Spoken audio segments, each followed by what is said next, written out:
Hello, my name is Jane Simmons, and I would like to welcome you to part one of a two-part video presentation as we take a journey through evolving paradigms.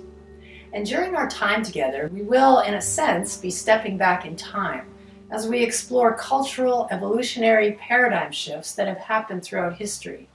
But that's not all we're going to do, look at the past. We'll also dive a little deeper into what's going on in our current culture and see if we can discover what transformative shift might be on the horizon for us. Then finally, we'll be discussing what we can do to facilitate its emergence. In order to bring into form what already exists in potential, how might we be a part of a transformation transition team? What new paradigm is ready to be birthed? And what is ours to do in order to bring it into manifestation? We live in challenging times. The nightly news offers up a steady stream of reports that paint a pretty bleak picture of global domestic violence, climate-related disasters, corruption, addiction, poverty, discord, even taking into account the sensationalism around what bleeds leads kind of reporting. You can't ignore the march that we appear to be on, heading toward a perilous future. But there is good news. In the midst of this chaotic, polarized, socio-political, and cultural climate, there's a ray of hope. A positive, redeeming factor inherent within the current divisiveness appears to be the mobilization of a force for positive change, an awakening, if you will. And I believe this arising is connected to a powerful, collective, evolutionary impulse that transcends religious, political, racial, economic polarities. It links us in our common humanity and offers an opportunity to dig deep within, to find and utilize the spiritual gifts that are ready to come out of dormancy and be expressed. There is a name for the stimulus of the times we live in: cataclysmic evolutionary catalyst. Now, what if we're poised to make a paradigm shift in cultural development? Imagine if our spiritual principles could help with the emergence of a kinder, more compassionate world. If so, how might we be a part of bringing that forth? What actions can we take that will support movement beyond the last vestiges of an ailing paradigm and help facilitate the emergence of something new and greater? The Jungian scholar and educator Alice O. Howell wrote this: "I taught history and had ample occasion to notice a curious phenomenon. Again and again, at crucial times when so-called paradigm shifts in collective consciousness have been at hand, a cluster of extraordinary people have been born in the same generation, in the same culture." And she goes on to describe their interaction. "Often they have managed to meet, to cross-fertilize ideas and talents in various fields of endeavor: art, philosophy, literature, science, music, drama, and so forth. And their efforts have radiated out, slowly and subtly transforming their society with a new perception and expression of a constant and underlying truth." So just imagine if her observation is accurate and you are one of those extraordinary people. Are you willing to find out? And so we might begin by asking a foundational question: is it even possible to make a paradigm shift or to create a new future that goes beyond what's happening right now? Interestingly, the past gives us an answer, and that answer is yes. Human history, married with developmental psychology, can give us hope. Throughout time, change and transformation have reflected the prevailing dominant worldview. In other words, as we change the way we think about the world, eventually we reach a tipping point where something new can culturally emerge. We are going to look at this type of change through the lens and the colors of a system called spiral dynamics to help us in our exploration. Spiral dynamics is based on the work of Claire Graves, Don Beck, and Christopher Cowan. It's been described as a bio-psycho-social system, so it refers to psychological, biological, and social growth. It tracks cultural development, examining various evolving worldviews and patterns of growth. This cultural evolution is also mirrored in our own individual development, from infancy to adult maturity. The entire history of consciousness evolution will be gradually reenacted through every one of us from birth to adulthood. It's the micro and the macro. So it affects our individual mind and body, as well as our social connections within the community. And I like to think of it as a mirror, reflecting our collective psyche in the outer world. It's who we are as a culture and where we find ourselves individually within that culture. These worldviews emerge in our human development in the same sequence as they do historically, and we become centered in these various worldviews at different points of our lives.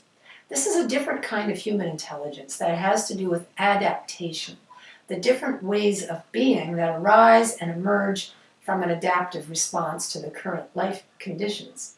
And as we move through the spiral, we find each of these worldviews reflects greater and greater complexity of thinking. As we grow and develop, we transcend and include previous worldviews, retaining aspects of them as well as moving beyond them. Each worldview is called a value meme or a V meme. I'm just going to call it a meme. A meme is to culture as genes are to an organism, and it refers to hidden, socially shared value systems which influence our view of life, our worldview. And we're talking about hereditary patterns, cultural codes, social beliefs that we share in our civilization. Every one of these memes transcends and includes the previous one, just as in physical evolution. These value systems evolve and emerge from a need to address limitations and excesses from the previous meme. We're going to go through these and take a deeper look at each one. And as we move through the spiral, you'll begin to notice that the developmental context shifts from I to we and back again, back and forth, from individual to collective, then collective to individual. The imperative shifts from being about me to being about us. Now, you can't skip any one of these stages. They're all necessary for our healthy development. None of them are bad or wrong or better or worse. Just as an adolescent is not better than a toddler, they're just further along on their evolutionary track. All of us are on this track in different places. And each of these memes have their healthy and unhealthy aspects. The goal is to be healthy wherever we find ourselves on the spiral. The first 6 memes are known as first tier, which is about doing. The remaining are second tier, focused on being. There's a natural tension between the different worldviews in first tier. Communication between the memes is difficult. And one of the signs of first tier thinking is an inability to understand the view of the meme that we're heading into, and the perception that those in the meme we have just left are too dumb to get it. And the belief that the meme we're in is the very best one is the biggest roadblock to moving forward and evolving. So let's take a look at the first tier memes. When we go back to our origins, first people, prehistory, 250,000 years ago, we encounter beige. That's all about physical survival, where the order of the day was for the people living then just to subsist. Survival is the unrelenting mission and purpose of this worldview. And the story that we're separate from each other and separate from nature is what is hiding behind a survival worldview. So beige consciousness can be thought of as reactive, focused on and preoccupied with survival. Now, this is in our ancient history, but the thing to remember is that there are cultures today where people are starving, living hand to mouth. Refugee camps, survivors of earthquakes, other natural disasters. This is going on today. And in our human development, this is about the newborn infant, where survival literally depends on our caregivers. And if you look at Maslow's hierarchy of needs, physiological needs are first and foremost. Now, we can revert in our own individual development to a beige survival worldview. People living on the street, mental illness, drug addiction. So beige is all about being survival-oriented. And when we can't survive well alone anymore, the next meme shows up, purple. On our timeline, that is 50,000 years ago. Survival requires a group effort, so it shifts us from small clans, family groups, to safety-driven tribal structure and order. tribal leadership. Safety and security are sought through bonding together as a tribe. And what we're describing here is very much the traditional indigenous world. Now, this is where us and them thinking originates, because we're bonding together as protection from the outsider. We have gone from I in survival beige to we, our tribe, our group. And whereas beige says, I will survive, purple says, I belong. Purple is about magical thinking, superstitions. A volcano erupts and the gods are angry, so what do? Throw somebody in. Rites of passage emerge from this worldview. Now, how does it show up today? Pre-game rituals, wearing your lucky underwear to see your favorite sports team, uniforms, company rituals, gangs, all have purple energy to them. In our individual development, we're talking about toddlerhood, the magical thinking, where the child thinks by covering his or her eyes, you won't be able to see them. And the other aspect of this meme is about finding your tribe, finding your family tribe. Now, when you get tired of getting tossed into the volcano, well, red shows up. Emerging from the communal tribal era around 10,000 years ago comes autonomy, self-sovereignty. Red shifts from we, our tribe, to individualistic me. It's about personal power, brute force, distinct from the tribe, being our own person, taking action. Red energy is impulsive, taking risks, leadership, power, the warrior. There's an aversion to conforming, and there's a challenging of authority. This is the arena of the hero, survival of the fittest kind of thinking. Red says, I matter. Now, historically, we can find evidence of landowners moving from the land belongs to all of us in purple tribal to this land's mine. It encompasses slavery, warlords offering protection in the Wild West. Red needs dragons to slay. Now, developmentally, this is the emergence of the ego. And if you've ever been in a power struggle with a 3-year-old, you have experienced red energy firsthand. Then, 5,000 years ago, blue emerged. The pendulum swings from red mayhem and lawlessness to group structure with the appearance of the established rule of law and organized religious law, order-driven authority structure. Now, interestingly, in this time period, between the 8th and the 3rd centuries BCE, as the culture transitioned from red to blue, many philosophers and spiritual pioneers rose up, including the Buddha, Plato, Socrates, Elijah, Jeremiah, Confucius, Lao Tzu.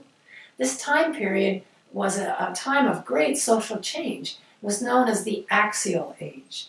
And by axial, we refer to an axle, a turning that happens. So from this time period, the eightfold path, right thinking, moral teachings, warnings from the prophets on the right way to live, it was an institutionalizing of religious beliefs. Now with blue, loyalty and obedience are rewarded. Follow these rules, you'll get to heaven.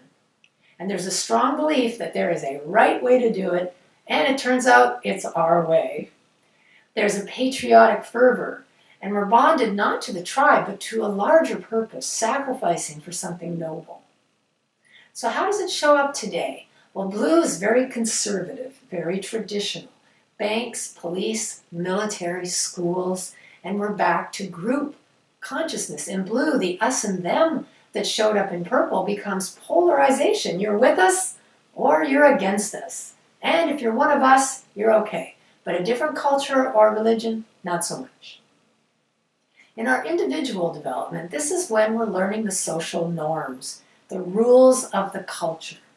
The social rules become internalized at this stage of our development. We don't even know we're following them, but guilt and shame show up from straying off the path. And this is where we don the mask of social acceptability. So we're talking school age, right appearance, stability, fitting in, group norms, acceptance. Blue says, I do the right thing. Now, orange comes along, takes those blue rules and explores them. effectiveness replaces morals as the yardstick to measuring success. So orange is about achievement, progress, the ability to imagine new possibilities. It came into being about 300 years ago. It's about scientific innovation, the emergence of scientific thought, democracy, the Industrial Revolution, progress, optimism. There's an aspiring to a better life now, the free market. Orange has more strategic, calculating actions, mechanistic, performance and rewards-oriented. The belief that we can cause change to happen shows up. Exploration, innovation, enterprising, rational thinking. But there's a lack of humanistic approach. Feelings don't figure into the planning. It's materialistic. And spirituality is suspect because it can't be measured. There's a danger of exploitation, of overconsumption, Wall Street gone wild, growth for growth's sake. And this is the standard business model and corporate structure in the Western world. In our individual development, it's our time of adolescence, a time of questioning authority, poking holes in previously accepted truth handed down by those in charge. And we're back to I here, the individual. The ego reaches the peak of dominance here, and it's all about achievement to measure success. So we're very goal-oriented in orange with the belief that anybody can move up the ladder of success if they're willing to wear the mask and play the game. So orange says, I strive. And whereas blue used the stick to control, orange uses the carrot to motivate. So along comes green 150 years ago. Through orange, we have all the toys, but is that all there is? And where blue believes authority is right, orange says that what works or what doesn't is right. That dictates the rules. Green says there's more to life than material success. So green is very aware of social inequality, the perils of consumerism, all about human rights, equality, honoring of a diversity of perspectives, socially responsible, care of the environment, breaking free from conventional roles. Green says, I care. It's about interpersonal relationships, belonging, acceptance, connection, consensus.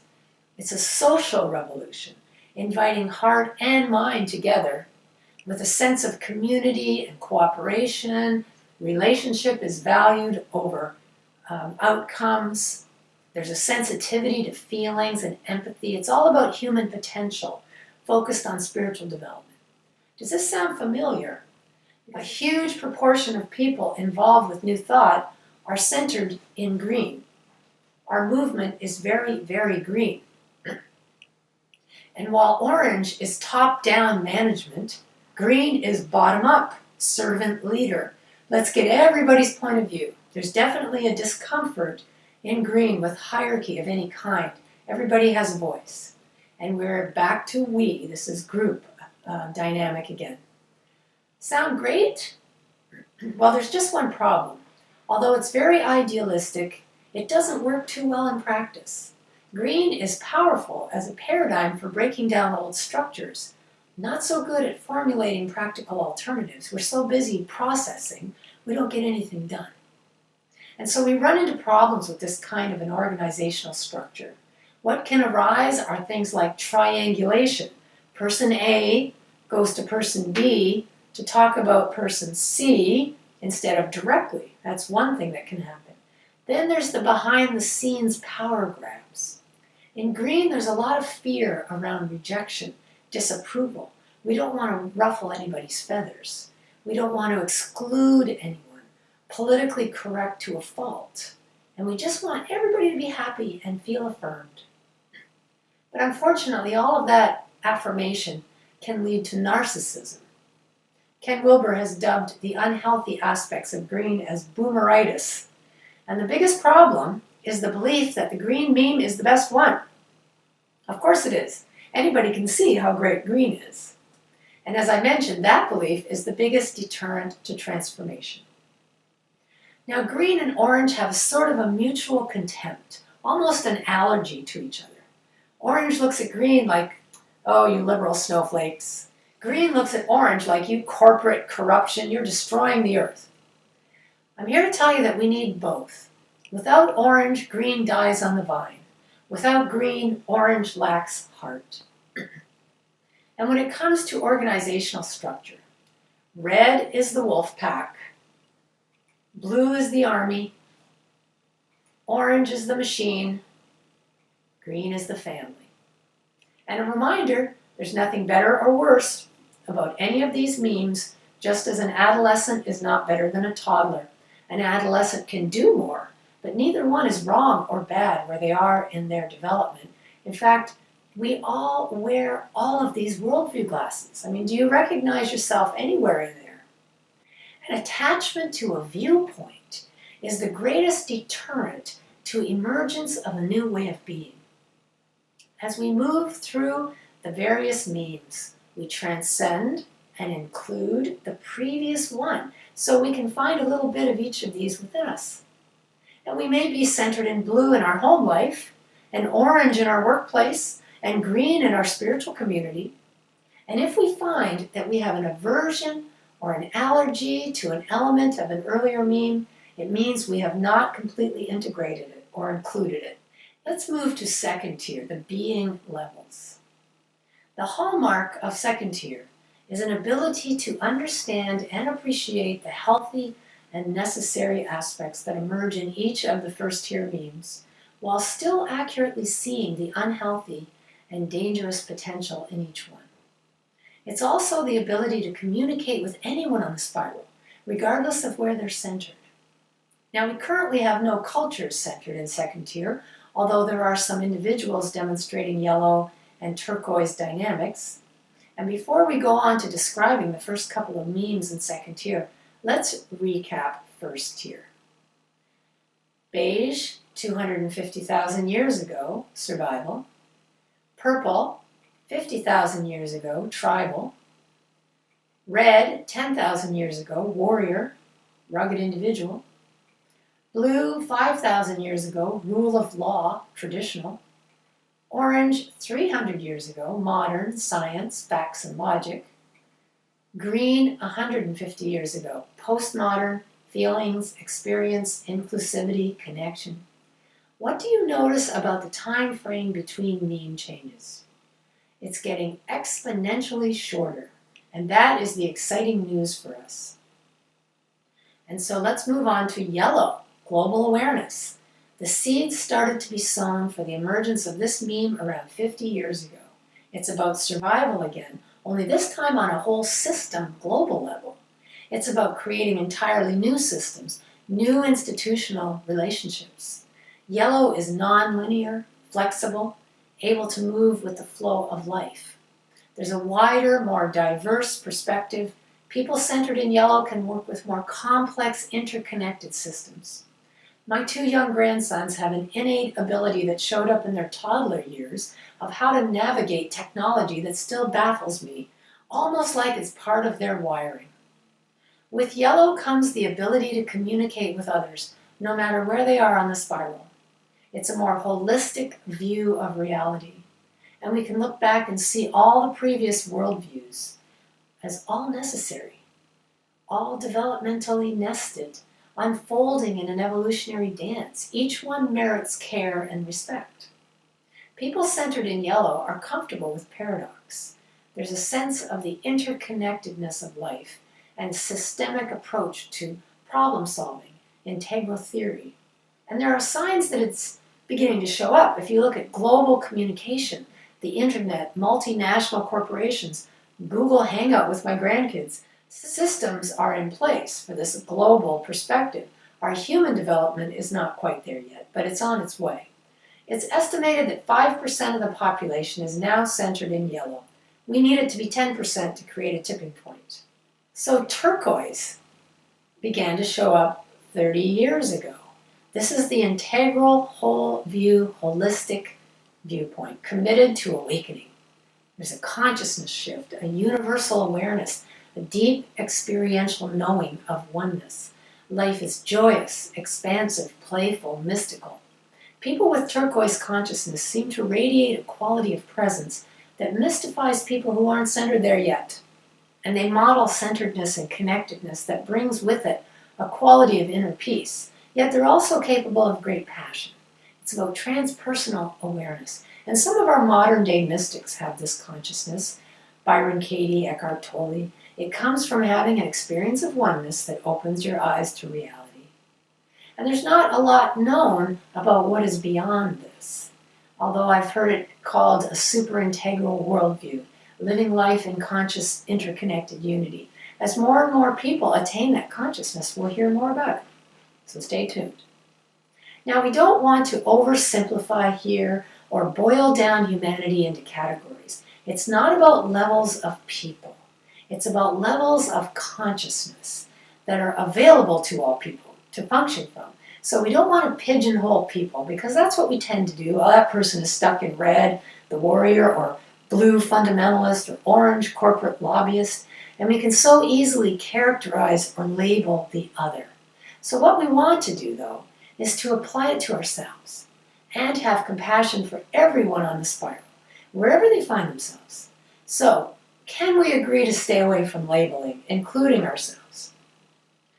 Now, having said that, we can see that throughout the spiral there are progressively more complex ways of viewing the world, from throwing someone into the volcano to all humans have rights. But every meme has its shadow and its healthy and unhealthy expression. The goal is to be healthy wherever we find ourselves on that spiral, because every one transcends and includes the previous one. If we're operating from orange, we still have the ability, when appropriate, to react from conformist blue or impulsive red. Also, there are many dimensions of human development, as you can see from this psychographic map. There are multiple intelligences: cognitive, psychological, social, emotional, faith development, among many others. They don't all grow at the same neat place. So we all operate from different worldviews at different times. In fact, it would be possible to have blue values, green needs, red heroic confidence, orange ambition, yellow emotional intelligence. So a right-wing religious fundamentalist and a left-wing union trade leader might both be operating from conformist blue, but completely disagree on what the rules are. So again, let's dispense with any labeling rampage that we might tend to go on. We want to recognize and honor every one of these worldviews for the role that each has played in the evolution of consciousness. Every one of these shifts was revolutionary and leading edge in its time, and has contributed to humanity's cultural past. And with each movement in the spiral, our center of gravity shifts and we get a larger view. As our altitude changes, the picture becomes more and more complete. From bands of people coming together to clans, tribes, feudalism, nation states, globalism, we move from egocentric, it's all about me, to ethnocentric, it's all about me and my people, to world-centric, it's all about humanity, to cosmocentric, oneness of creation and interbeing. We are all ever evolving, and we get to venture into what's next and help bring it into reality as conscious agents of evolution. So, are you ready to take some radical responsibility for bringing this new way of being into manifestation? With each evolutionary shift in the spiral, we notice something else that happens. As humanity's worldview evolves from egocentric to cosmocentric, so does the image of God. Think about God at each point on the spiral, from the purple God that needs appeasing by tossing someone into the volcano, to the red warrior God in the Hebrew scriptures, smiting those Philistines, drowning everyone on earth, including all the animals because of misbehavior. Then there's follow the rules, blue God, obey these commandments and you get to heaven. Orange God, prove me, practical, the prosperity God. The green God, all you need is love. To a yellow God, and the interconnected web of life, the unified field, the quantum science and spirituality. So what color is your God? And are you heading for a spiritual paradigm shift? Because overlaying this cultural change, there's something else we want to consider. There's evolution going on in the field of spirituality. Over the centuries, wisdom traditions go through major changes, and those changes tend to mirror what's going on in the culture at the time. For instance, in Christianity at the first 500-year mark, things shifted to a monastic tradition of education that modeled the feudal system at the time. 500 years later, the Eastern Orthodox and Catholic churches split, and the Pope rose up, modeling the monarchy that was around at the time. 500 years from then, the Great Reformation happened with the Protestant Catholic split, and a more democratic style of leadership came into being. In Judaism, we find the same pattern in 500-year increments. Buddhism has had major shifts over the centuries called the Three Great Turnings. Islam has major markers throughout its history, like the rise of Sufism, the Ottoman Empire, the birth of Baha'i. And here's what's intriguing about all this. We are poised for another 500-year shift.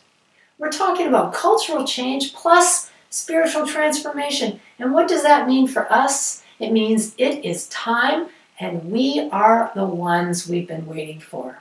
According to the research, the trigger for growing into a new paradigm is in the form of a major life challenge that cannot be resolved from the current worldview. Remember this? Cataclysmic evolutionary catalyst?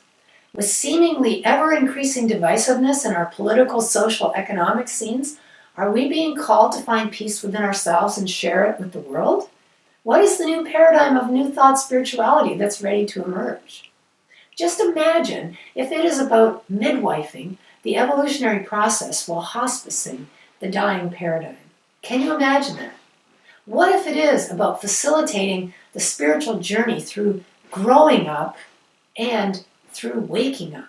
What if it's about bringing together the two streams, one being the growing up developmental stages, and the other, through wisdom traditions, the waking up stages? These two streams have not been combined in the past. The developmental model does not concern itself with awakening. The closest we get is Maslow's hierarchy of needs that peaks at self-actualization. And that's really about actualizing our potential, being who we've come here to be.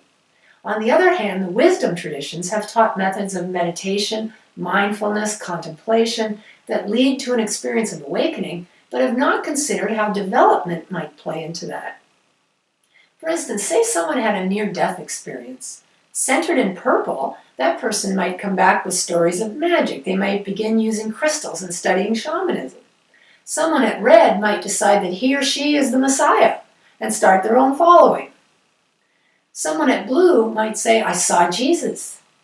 Someone at rational orange might decide they had a pineal gland activation and hallucinated their father.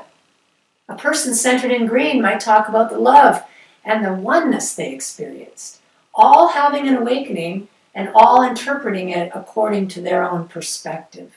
So imagine if the role of the new paradigm of spirituality is to bring these two streams together, growing up and waking up. And to grow up, we need to clean up. And we'll be talking much more about the cleaning up process in part 2 of this presentation. For now, just keep in mind that a new paradigm of spirituality brings two streams together. Developmental growing up, conscious waking up, and some of that work is done as cleaning up the past. So, where do we go from here? Stay tuned to find out.